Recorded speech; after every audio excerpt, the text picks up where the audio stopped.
All right, Razorback fans, I know that there is so much to be talking about when we're just 84 days away from Razorback football. Be here before you know it.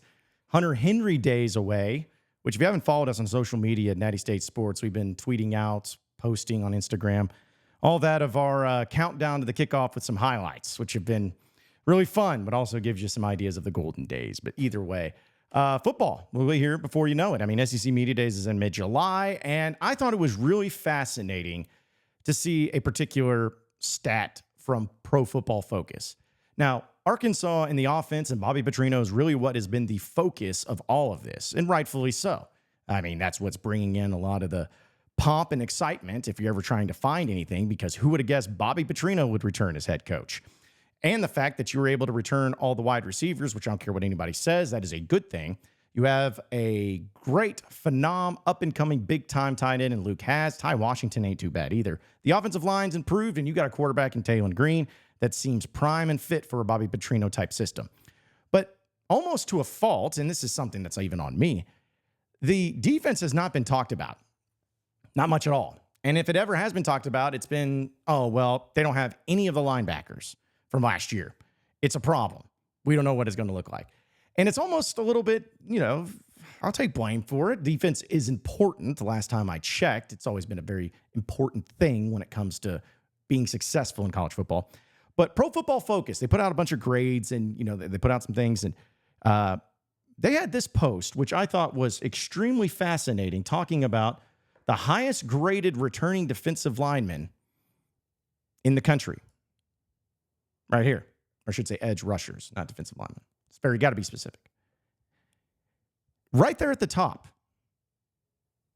Anton Junkaj, 91.6. He's almost a full point ahead of James Pierce Jr., who's at Tennessee. He is, as of right now, according to Pro Football Focus, the highest graded edge rusher who's returning this year in the country. Not Landon Jackson. In fact, if you continue to go down on that list, this is in the SEC. If you continue to go down on that list, Landon Jackson's actually pretty low, all things considered. I mean, you're talking about a bunch of great players on there, but seeing Landon Jackson at a 75.7, no, man, that's a little surprising. As surprising as that is, though, seeing Anton Junkaj on there, I'm like, whoa. How? How is that possible? I mean, you're telling me, because if you look at that list again, the only other team that has multiple edge rushers as the highest graded edge rushers in the SEC on this list is Oklahoma, with Caden Woollard and Ethan Downs. That's it. Arkansas has two of the highest graded edge rushers in the SEC. Now, we know about Landon Jackson. Landon Jackson still is surprising to me that he even returned this season. I thought that he was going to be a surefire going to the NFL draft. I don't know how high he would have been drafted. Maybe that's something that he thought about, maybe discussed and didn't want to, felt like his grade may have been too low, whatever it may have been. But he decided to return to Arkansas, which was very surprising, but a very good thing. I mean, last time I checked, anytime you can have a great defensive lineman coming back, it's always a very good thing. And odds are he will be a preseason All-SEC player. I don't know about first team, but he will be a second-team All-SEC player and possibly will be getting a lot of praise. He'll probably be down at SEC Media Days. He went down to SEC Media Days last year with Sam Pittman.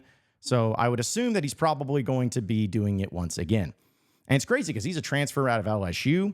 I remember talking to some people down at LSU when he was coming in back in the I guess he came in the 2022 season was his first year. They were just like, well, he's just really raw, whatever. He might be good for y'all. He just wasn't good for us.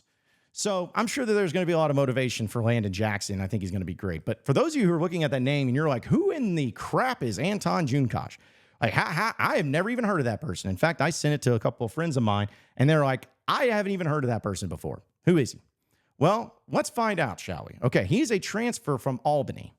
He played in all 15 games for Albany, and they won the Coastal Athletic Association title and made it to the FCS semifinals while earning first-team All-American honors from the Associated Press after leading all of FCS with 15 sacks and finished third in 21.5 tackles for loss as part of his season total 55 tackles. He had 4 of them solo. And it also went to go with 12 quarterback hurries, 5 forced fumbles, and 3 pass breakups. He recorded at least 1 sack in 10 of 15 games and multiple sacks in 3 different games. So I'd say that's pretty good. Now, some of you are going to be looking at it and be like, okay, it's Albany. Okay, it's the Coastal Athletic Association, whatever that is. What does that matter? Oh, great, he took on a bunch of scrubs. This is the SEC. This is a little bit different. Okay, but just keep this in mind. If you don't want to think about anything else, just keep this in mind.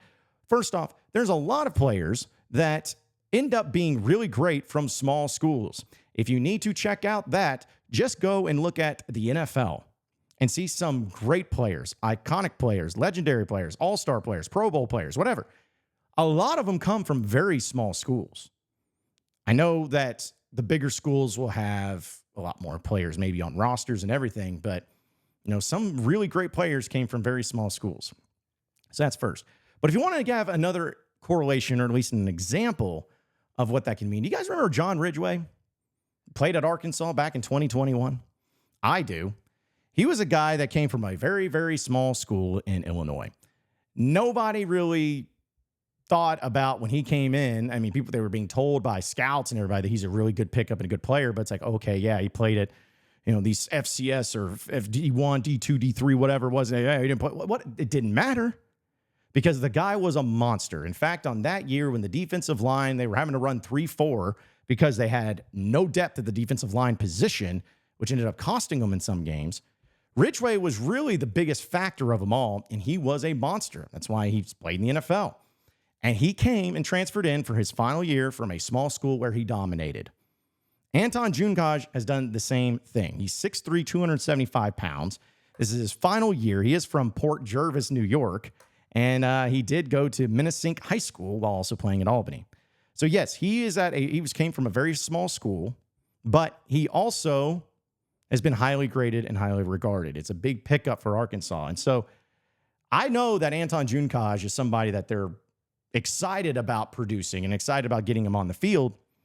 But to see him get the Pro Football Focus high grade, which some of you can look at and say, what do they know, anything? True, but I at least respect him enough to where they have a decent idea of I know what I'm talking about. And last time I checked, too, the SEC is a really good conference in football. This just in. So to be able to be one of the best and highest graded players at any position in this conference means that you are one of the best and highest graded players at that position in the country. Plain and simple. So this is an exciting thing. This is a good thing. You have two edge rushers who are going to be playing this year, who are going to be returning as some of the highest graded players in the country. Now, you want to be good at every position. Of course you do. It's a very important thing. But I don't want to make the comparison. I don't want to put the pressure on them, pardon the pun, of living up to this expectation of these particular players or this particular year. But I always revert back to one particular season when Arkansas had two phenomenal edge rushers. And that was in 2014. Now, those of you who remember 2014, Arkansas finished 7-6. They went 2-6 in conference play. They shut out LSU and Ole Miss in back-to-back weeks. And it seemed like they were going to have a lot of great things going for Brett Bielema after year two. And the problem with that season was not the defense. In fact, it could not be more opposite. That defense was about as good, if not the greatest defense Arkansas has ever had, at least in the past 20 years. And the reason being is because you had some pros, you had some depth, you had some experienced players. But the biggest reason is because you had a guy named Trey Flowers. Trey Flowers was an absolute animal. And if you don't remember, go back and watch his highlights, folks. Especially that Ole Miss game when Arkansas beat them 30-0. That particular game, they had guys triple teaming him, and they still could not stop him. Alabama had to do the same thing. He was just unstoppable that year. And on the other side, they had a guy named Dietrich Wise, a little bit of younger Dietrich Wise, but a really good Dietrich Wise. I believe he's still playing in the NFL and doing really good and being a starter. Those two guys were on the defensive end. Now, also, you benefit from having a Darius Philon, no doubt, in the defensive tackle position. Martrell Spate was really good, too. But if you look at the secondary, it was all right. If you look at the linebackers besides Martrell Spate, it was fine. And I even think that Martrell Spate benefited a lot from having that defensive line. Because, the old cliche is it always starts with the guys up front, starts in the trenches. It's cliche, but it's so true because it makes up for so much. So much. Folks, it's the same thing on offense as it is on defense.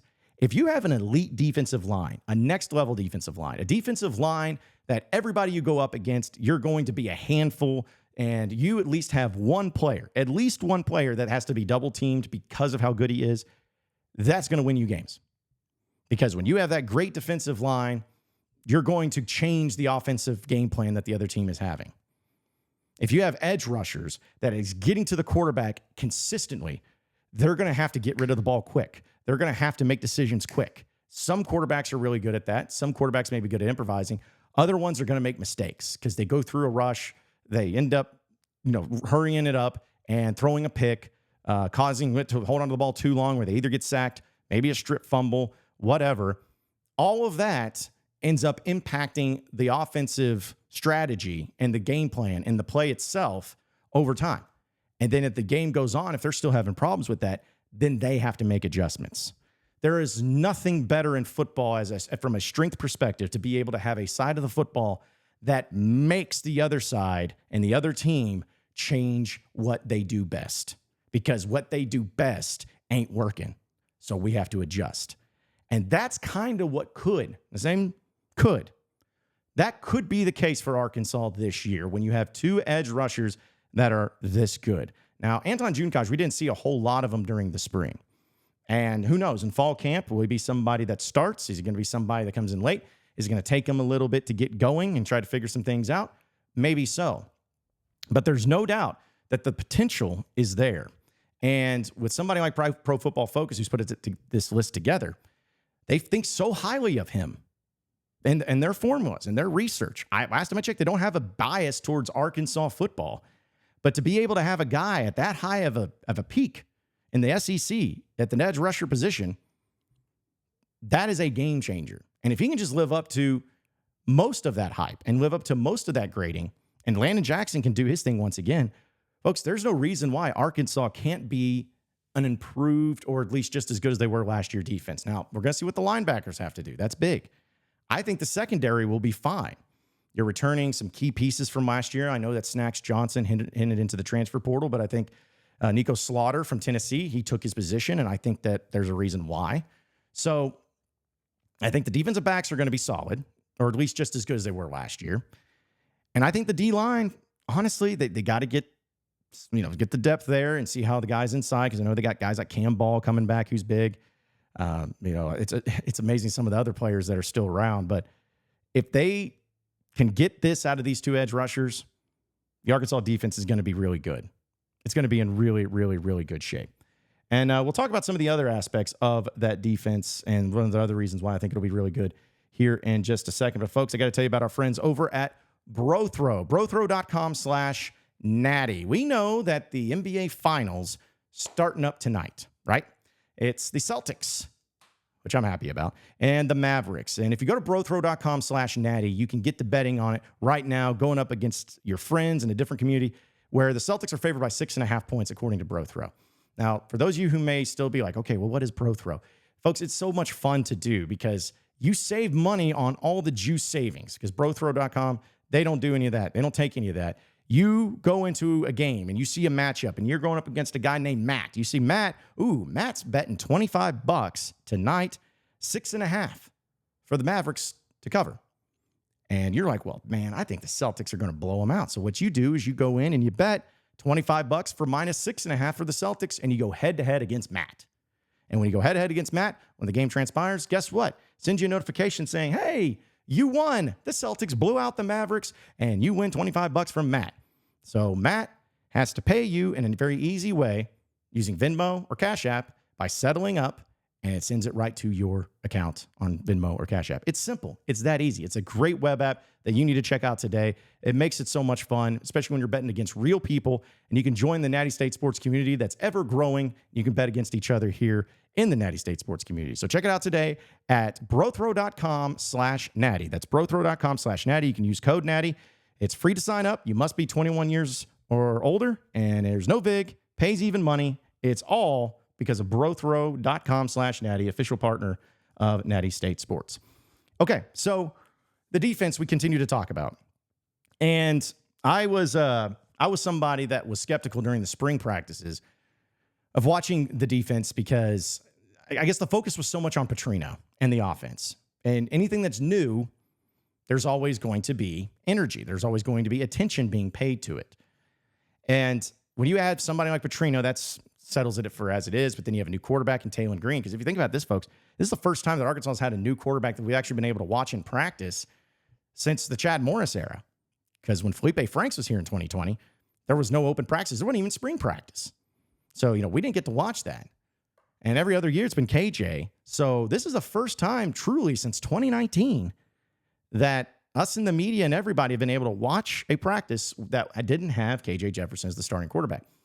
So that's a fascinating thing. Seeing Eric Mateos, new offensive line coach, and how he was working with Sam Pittman. All of the new and mystery and curiosity was surrounding the offense. But on the defense, it's not that it looked bad, because it didn't.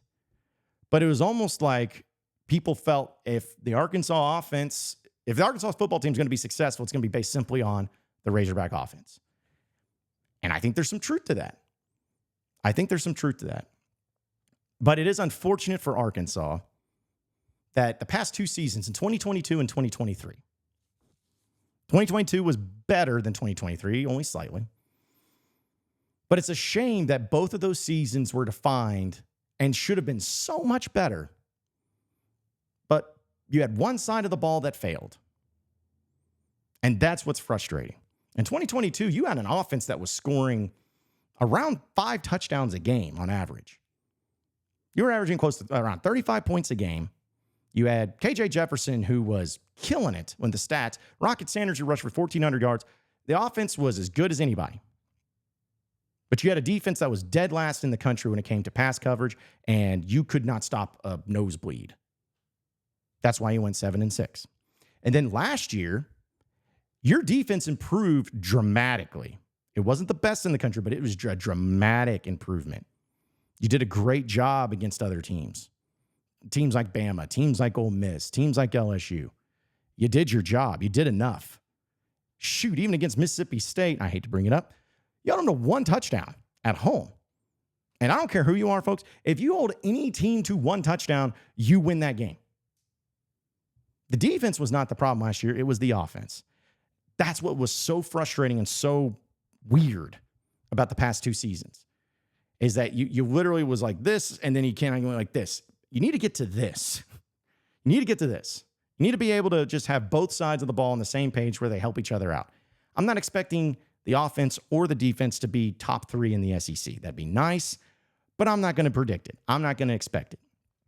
However, what I do expect is some sort of improvement and competency and just being able to go out. And when you go up against a team that has a bad defense statistically and everyone's scoring on them, dadgummit, go out there and you score on them too. If you're going up against an offense that can't score, can't run the ball, they're close to dead last in most of the statistical categories, then dadgummit, they shouldn't be able to do anything against you. I get sick and tired of average quarterbacks playing Arkansas at home, and what happens? They blow up and they look like Heisman Trophy winners whenever they come into Fayetteville. It's nauseating, it's sickening, and it's tiring. I believe that there will be vast improvements on this team this year. I believe that. And I believe most of the improvements are going to be on the offensive side because it's hard to get worse than what we had to witness last year. And I still have faith in Bobby Petrino that he is going to get it done. However, that being said, the defense cannot be forgotten. It cannot be overlooked. I think you have pieces on this defense that is going to do some nice things. I think that the linebacker position, without question, is the biggest question mark. You lost everybody. Some of them you didn't need to or have to lose, but you lost everybody. You got Xavion Sorey from Georgia, who's all right, but it's still a new young player. And you have Brad Spence, who played a little bit last year.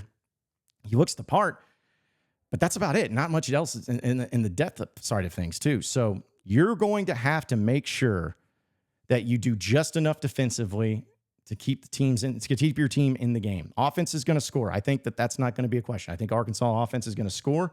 I think they're going to score points across the board. I think they're going to really blow it up and do some great things. I'm just hoping that It doesn't come with the frustrations of so many Razorback fans where one game's different than the other. One game, your offense looks like it's elite. The next, it looks very suspect. There's vice versa with the defense. Consistency is all I'm asking. I know it's asking a lot, but consistency is all I'm asking for. And with this defense, and especially when you see those two guys that are rated very high on the defensive edge rushers in the SEC, it's hard to think of any excuses as to why Arkansas won't be an improved team this year. 10 wins? Nah. But can they make a bowl game? Can they win 7? I don't think that's out of the realm of possibility. And I also think that is a must for Sam Pittman and this football team in the 2024 season.